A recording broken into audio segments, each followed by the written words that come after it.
세상을 살아가면서 누구와 함께 하느냐, 어떤 부류의 사람들과 교제하고 살아가느냐 하는 것은 대단히 우리의 삶에, 그의 삶에 중요한 영향을 미치게 됩니다. 육신적인 면이나 영적인 면에서 큰 영향을 받게 되는 것을 보게 돼요.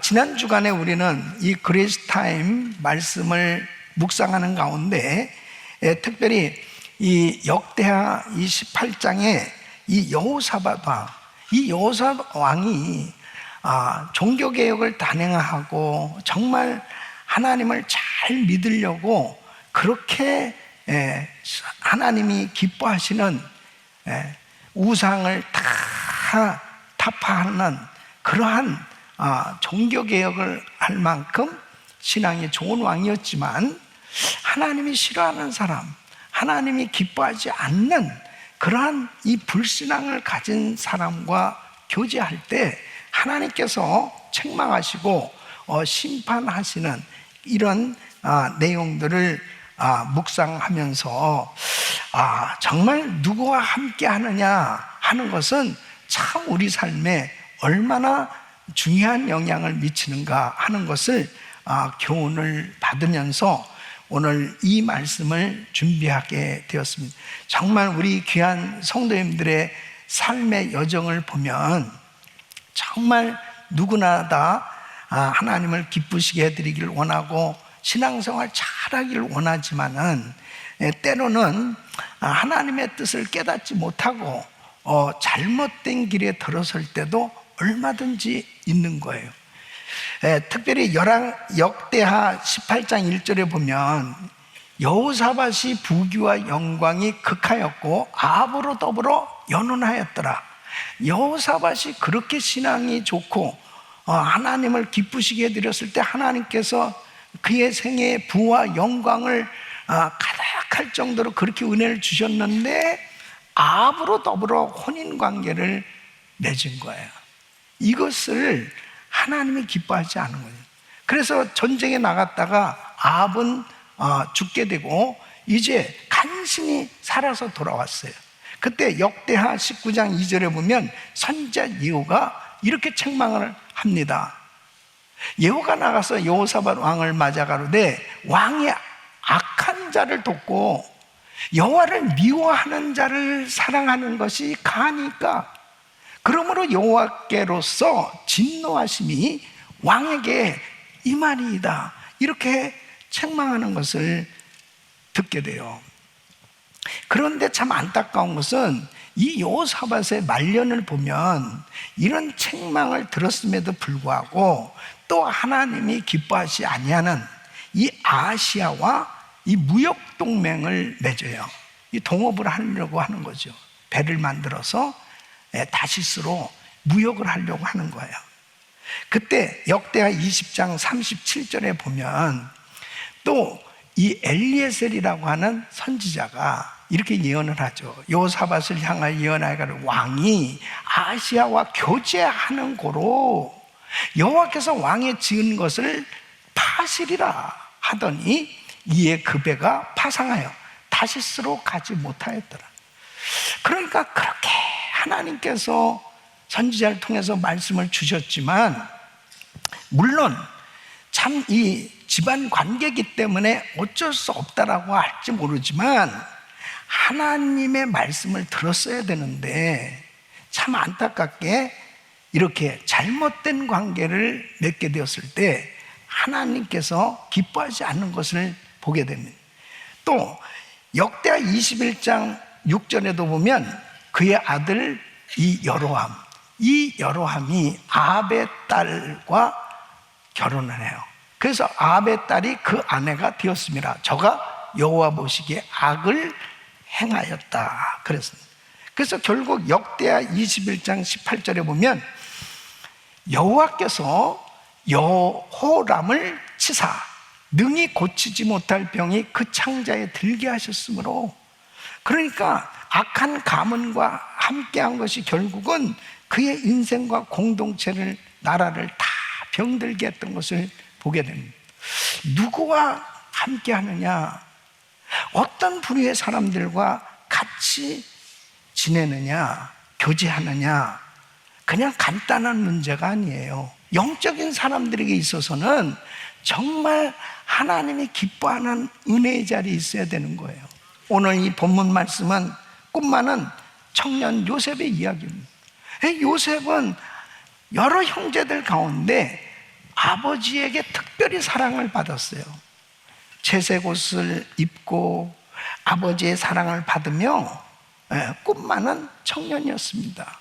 편안하게 잘 살고 있었습니다. 그런데 뜻밖의 형들이 시기하고 미워해서 그 일로 인해서 엄청난 고난이 왔어요. 죽을 뻔하고, 그리고 애굽에 팔려가는 그런 고난을 겪게 됩니다. 세상 사람들의 눈으로 보면 이제 이 요셉은 철저히 무너진 인생이었어요. 어떻게 저렇게 될 수 있을까 할 만큼 요셉은 정말 어려운 삶을 살았습니다. 종살이를 하고 옥살이를 하고, 정말 인간적으로 보면 모든 거 다 잃어버리고 소망이 없는 것 같이 보여지는 그런 삶이었어요. 그런데 성경은 그를 가리켜서 형통한 자다, 그렇게 말하고 있습니다. 여러분, 창세기 39장 2절에 보면 여호와께서 요셉과 함께 하심으로 그가 형통한 자가 되어 그 주인 애굽 사람의 집에 있으니, 그러니까 요셉이 국무총리가 돼서 형통한 자가 아니고 지금 종살이하고 있는 가운데 형통한 자라고 그렇게 말하고 있습니다. 3절에 보면 그 주인이 여호와께서 그와 함께 하심을 보며 또 여호와께서 그의 범사에 형통케 하심을 보았더라. 종살이를 하고 있는 이 요셉의 모습을 보면서 그 주인이 하나님이 함께 하시네, 참 형통하네, 형통하다, 그렇게 말하고 있습니다. 창세기 39장 21절에 보면 여호와께서 요셉과 함께 하시고 그에게 인자를 도와서 전옥에게 은혜를 받게 하심에, 그랬습니다. 요셉이 감옥에 있는 거예요. 지금 감옥에서도 하나님께서 요셉과 함께 하셨다, 이렇게 말씀하십니다. 23절에 보면은 전옥은 그의 손에 맡긴 것을 무엇이든지 돌아보지 아니하였으니 이는 여호와께서 요셉과 함께 하심이라, 여호와께서 그의 범사에 형통케 하셨더라. 여러분, 요셉의 형통은 고난을 모두 극복한 후에 얻어진 결과가 아니고 오로지 고난 한가운데서 누리는 그런 형통이었습니다.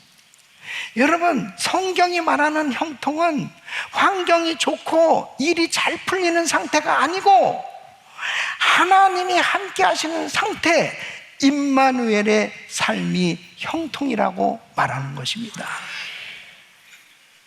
그가 종으로 일할 때도, 감옥에 갇혔을 때도 하나님이 함께 하셨고 그 가운데 하나님의 복이 임했다고 성경은 말하고 있습니다.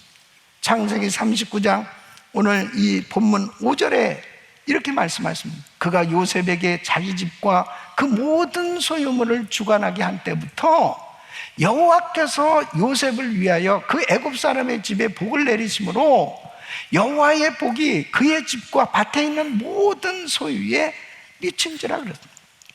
이 불신자였던 이 보디발 가정에 이 요셉이 하나님이 함께 하고 계신 것을 이 불신자인 보디발도 보았다고 말하고 있어요. 요셉이 하는 일마다 하나님께서 형통케 해주신 것은 바로 하나님의 사람이 그 고난 중에 형통할 수 있었던 그 이유가 무엇이냐?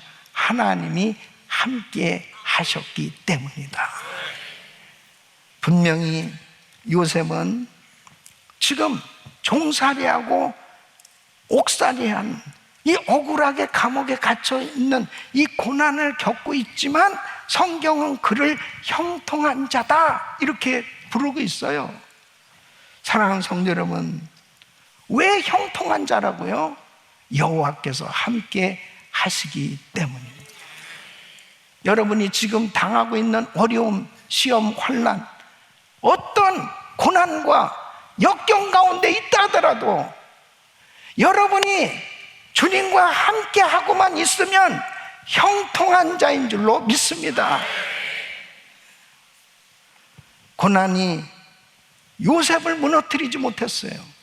환난이 요셉의 삶 가운데 하나님께서 계획하시고 그에게 주신 그 꿈을 무너뜨리지 못했어요. 하나님과 함께한 요셉, 결국은 그의 생의 꿈이 이루어진 줄로 믿습니다. 사랑하는 성도 여러분, 우리가 사는 이 시대가 아무리 불안하고 아무리 답답하고 아무리 깜깜하고 힘들고 어려운 일들이 우리 삶 가운데 예기치 못한 일들이 닥쳐온다 하더라도 하나님과 함께하는 삶은 형통한 삶이 되는 줄로 믿습니다. 이럴 때일수록 내가 누구와 함께하느냐, 내가 누구와 짝을 하고 있느냐, 내가 어떤 부류의 사람들과 같이 지내고 있느냐, 너무너무 중요한 거예요. 요셉은 하나님과 동행하는 삶이 되었기에 그의 생에 어떤 고난도 그를 무너뜨리지 못하고 결국 그가 가진 그 꿈이 이루어졌고 하나님 앞에 위대하게 쓰임 받은 것처럼 오늘 저는 이 말씀을 통해서 요셉처럼 하나님과 동행하는 삶, 하나님께서 함께 하시는 사람이 되어서 우리의 일생에 평생 주님께서 주시는 형통한 자로 승리하는 삶이 되기를 원합니다. 이런 은혜가 임하기를 축원합니다. 그러면 하나님과 동행하는 삶이 되려면, 하나님께서 함께하는 삶이 되려면 어떻게 하든 첫째, 하나님의 은혜를 사모하는 체질이 되어야 됩니다. 여러분, 요셉은 아버지 야곱의 특별한 사랑을 받았어요. 채색 옷을 입고 그리고 부족함이 없는 그런 정말 꿈 많은 청년이었습니다. 그런데 이 요셉에게 예기치 못한 어려움이 닥쳐온 거예요. 형들이 모여서 이 요셉을 죽이려고 하는 겁니다. 웅덩이를 파놓고 요셉을 그 웅덩이에 집어넣습니다. 요셉이 그 형들의 말을 듣는 거예요. 저놈 죽이자. 그때 이 요셉이 어떻게 했겠습니까? 하나님, 나 좀 살려주세요. 하나님 나 좀 도와주세요. 이 어린 요셉이 얼마나 무섭고 외롭고 그리고 절망스럽겠습니까? 도망갈 수도 없고 그리고 어느 누구를 붙들고 도와달라고 할 사람도 없는 거예요. 그런 가운데 하나님을 찾는 거지요. 가까스로 죽음은 면했지만 이제 낯선 땅 애굽 땅에 노예로 팔려갑니다.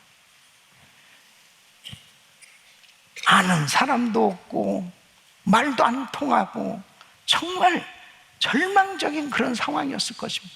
그 가운데서 어떻게 나의 생에 이런 일이 생길 수 있을까? 어떻게 나에게 이런 일이 생길 수 있을까? 하나님, 저 제발 아버지 곁으로 돌아갈 수 있게 해주세요. 아버지가 이 사실을 모르고 있습니다. 하나님, 나 좀 도와주세요. 절규했을 것입니다. 하나님 앞에 여러분, 아무리 큰 꿈을 가지고 주님을 섬겨도 때로는 모든 것이 다 무너질 것 같은 그런 절망적인 그런 고난이 찾아올 때도 있어요. 그럴 때 하나님의 은혜를 받아야 되는 거예요. 하나님의 은혜를 구해야 되는 거예요. 요셉은 더 이상 하나님 없이 살 수 없는 사람이 된 거죠. 이 고난을 통해서 하나님의 은혜를 구하면서 이제 나는 하나님 은혜 아니면 살 수 없어. 하나님의 도우심이 아니면 살 수 없어. 그런 은혜의 삶이 되었을 때 요셉은 어느 때도 은혜를 구하는 삶이 된 거죠. 이게 축복인 줄로 믿습니다.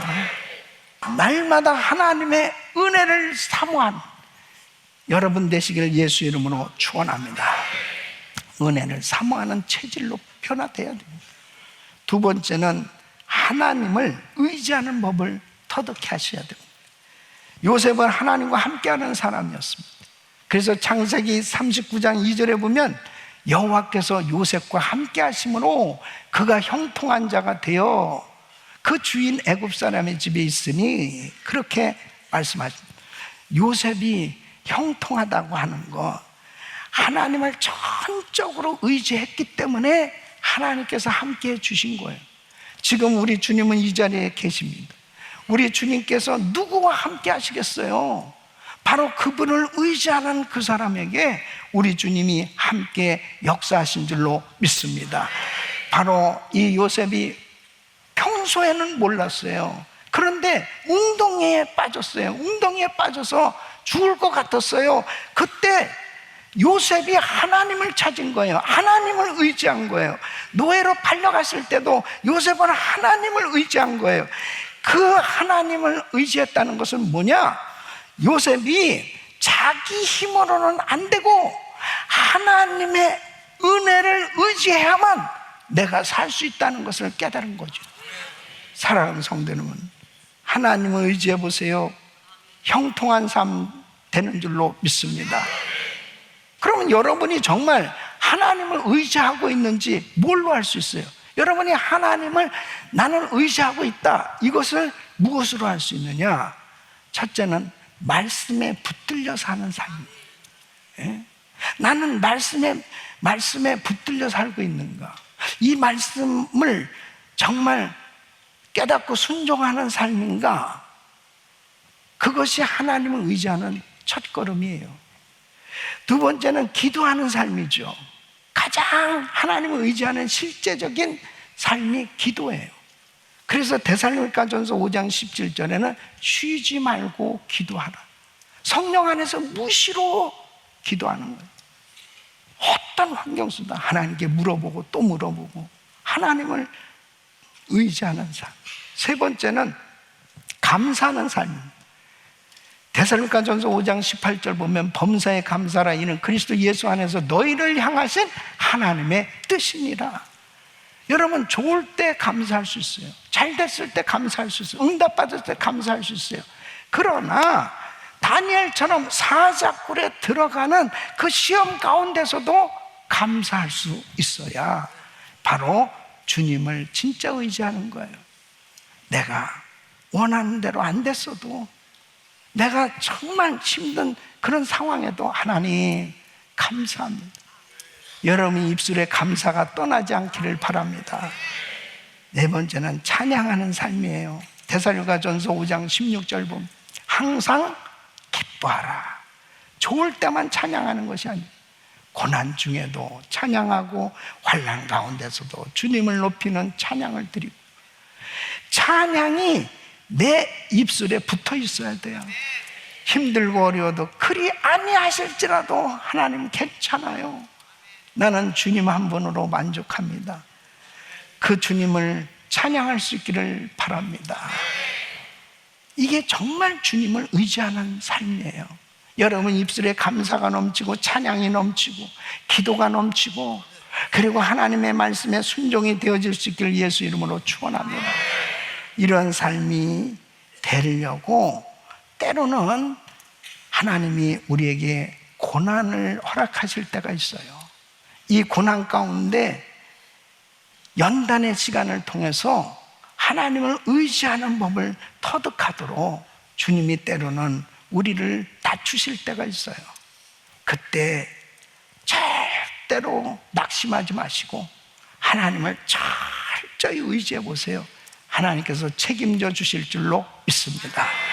예레미야서 17장 7절로 8절 우리 같이 읽습니다. 시작. 그러나 물은 여호와를 의지하며 여호와를 의뢰하는 그 사람은 복을 받을 것이라.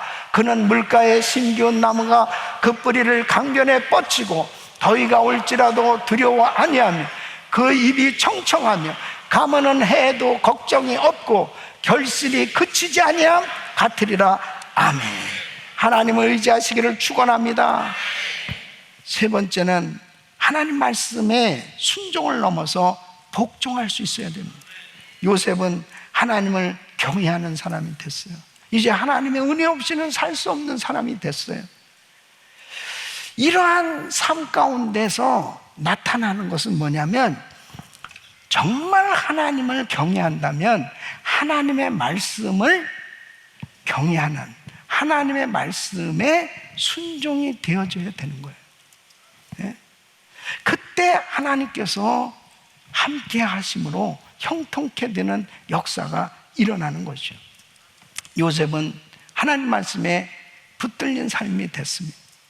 그것을 무엇으로 할 수 있냐면, 이제 보디발 가정에서 이 보디발로 하여금 인정을 받았어요. 가정 총무로 세워졌어요. 모든 재반 사무를 다 이 요셉에게 맡길 정도 시면을 얻게 됐습니다. 근데 어느 날부터 보디발의 아내가, 이 사모님이 자꾸 자기를 유혹하는 거예요. 같이 자자고 계속 유혹하는 것입니다. 정말 괴로운 거예요. 이 청년 요셉 입장에서는. 근데 이렇게 보디발의 아내에게 이야기를 합니다. 창세기 39장 9절에 보면, 내가 어찌 이 큰 악을 행하여 하나님께 득죄하리까? 아니 사모님, 지금 다른 사람들이 아무도 안 보고 있다 하더라도 하나님 보고 계신데 내가 어찌 하나님께 득죄할 수 있습니까? 안 돼요. 그리고 도망간 거예요. 이게 승리입니다. 도망가야 돼요. 거기에서 사모님을 붙들고 상담을 하면 안 돼, 절대. 거기에서 무너지는 거야. 자꾸 눈이 왔다 갔다 눈이 마주치고 이러다 보면 시험이 되는 거예요. 예? 잘못된 거 아니에요, 그거? 하나님 다 보고 계신데. 예? 이럴 땐 도망가시길 바랍니다. 도망가야 돼. 절대 상담하면 안 돼. 근데 다윗은 왜 실패했느냐? 다윗은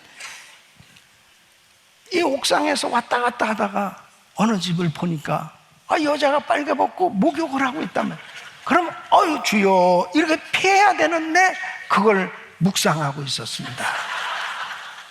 그러니까 결국은 음란한 생각이 들어온 거죠. 그 결국 간음죄를 저질렀습니다. 뭐가 차이예요? 요셉은 피했습니다. 하나님의 말씀에 길들여지면, 말씀에 순종이 되어질 때 형통도 따라오는 줄 믿으시기 바랍니다.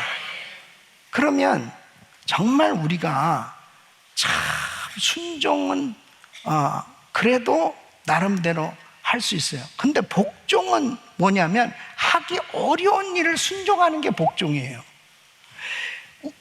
이 복종의 본을 보이신 분이 우리 예수님인데, 빌립보서 2장 8절 보면, 사람의 모양으로 나타나셨으며 자기를 낮추시고 죽기까지 복종하셨으니 곧 십자가에 죽으십니다. 우리 예수님도 할 수만 있으면 이 잔을 지나가게 하옵소서. 정말 십자가에서 죽는 것은 어려운 일이었습니다. 그러나 내 원대로 마옵시고 아버지 원대로 되기를 원하나이다 하고 십자가에서 죽으셨어요. 이게 복종입니다. 주님이 그냥 할 수 있기 때문에 기뻐서 하신 게 아니에요. 정말 힘들었지만 어려운 일이지만 순종하신 거예요. 자, 그러면 우리가 복종해야 될 영역들이 있어요. 예. 그냥 넘어가면 안 돼. 이게 정말 하나님이 함께 하시는 사람으로 하나님이 우리를 쓰시기 원하시는데, 때로는 정말 너 이 말씀에 순종해야 돼. 이 순종이 너무 어려워요. 그래도 순종해야 되는 것이 복종이에요. 그러면 복종에 필요한 말씀이 뭐냐면, 첫째가 원수를 사랑하고 선대하는 거예요. 여러분, 누가복음 6장 35절 보면 오직 너희는 원수를 사랑하고 선대하며 그랬습니다. 여러분, 원수를 사랑하고 선대한다는 거 정말 어려운 일이에요. 쉽지 않아요. 그러나 하나님의 자녀들은 말씀에 순종해야 됩니다. 벌써 아멘이 없잖아요. 예? 갑자기 침묵이 흐르고 있습니다. 원수까지도 사랑하라는 거예요. 예. 그럴 때 형통이 따라오는 거예요. 형통. 두 번째는 비판하지 말고 정죄하지 말라는 거예요. 여러분, 누가복음 6장 37절, 비판하지 말라. 그리하면 너희가 비판을 받지 않을 것이요, 정죄하지 말라. 그리하면 너희가 정죄를 받지 않을 것이요. 여러분, 비판하고 싶을 때가 얼마나 많아요. 이 비판하고 있어. 비판. 그 비판해야 재밌잖아요. 비판. 근데 하지 말래요. 남을 정죄하고 싶을 때가 얼마나 있어요. 하지 말라니까. 주님이 하지 말라면 하지 말아요. 예? 그래야 형통이 따라온다고. 예? 세 번째는 용서하라. 여러분, 누가복음 6장 37절 보면 용서하라. 그리하면 너희가 용서를 받을 것이오. 용서하기가 얼마나 어렵습니까? 정말 힘들잖아요. 그런데 주님은 용서하래요. 그래야 너희도 용서를 받는다. 사랑하는 성도 여러분, 용서하시기 바랍니다. 용서. 네 번째는 주는 자가 되라는 것입니다.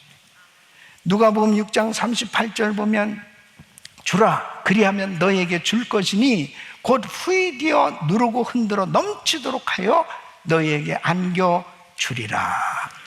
세상은 다 얻으려고만 해요. 그런데 주님은 주라고 말씀하시는, 주라. 그리하면 넘치도록 되돌려 주시겠다고 말씀하십니다. 우리 사랑하는 성도 여러분, 힘이 들어도 어려워도 하나님의 말씀이면 순종하실 수 있기를 바랍니다. 그래야 형통이 따라온다니까요.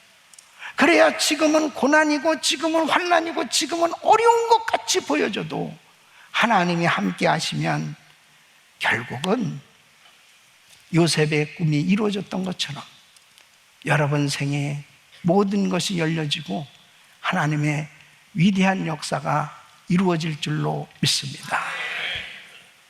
이렇게 힘들고 어려울 때일수록 더더욱 절대로 넓은 길, 쉬운 길, 그리고 하나님이 기뻐하지 않는 사람들과 동업하고 타협하고 그런 일 하지 말고 힘들고 어려워도 하나님 앞에 물어보고 또 물어보고, 그리고 엎드리는 자리, 은혜의 자리를 선택하고, 그리고 하나님 기뻐하시는 선택, 결정을 할 수 있다면 여러분의 삶은 요셉처럼 형통한 자 되어 하나님께 영광을 돌리는 위대한 삶 될 줄로 믿습니다. 우리 사랑하는 성도 여러분, 정말 하나님이 기뻐하는, 하나님과 동행하는, 하나님이 축복하시는 그런 은혜의 삶으로 하나님께 귀하게 쓰임받기를 예수 이름으로 축원합니다.